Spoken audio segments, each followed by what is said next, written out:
دا د پاکستان زلالت ته دا کمشنر راغلی دی لارې بنده کړې ده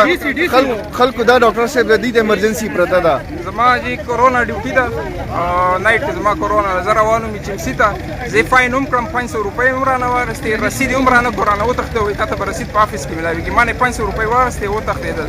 حالانکې ما ورته خپل انټروډکشن وکړو چې زه ډاکټر یم زما کورونا کې زما کورونا کمبینډ ډیوټي کې زما نایټ ډیوټي ده زه روان یم هغې له ایون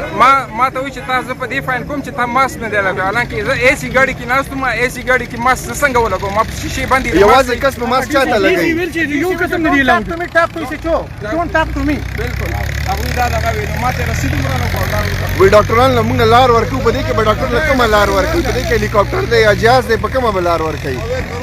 خلکو سره ایمرجنسي پیشنټس دي هاسپټل دا دی دا هاسپټل لار دغه بنده ده څوک هم نه پرېږدي نه ډاکټران پرېږدي نه پیشنټس پرېږدي ډي سي راغو ګاډي ته وخته لاړو ډونټ ټاپ ټو می ټاپ ټو سچو ما ته ووایي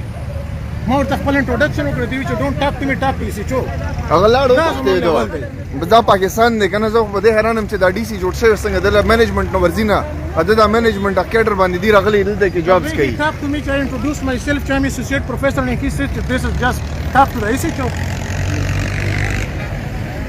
څه به تاسو لار ولې نه ورکوئ خلکو له دا ډاکټران به په کومه ځي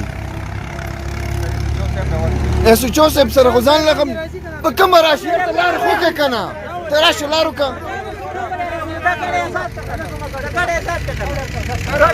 زه ته لار وکړه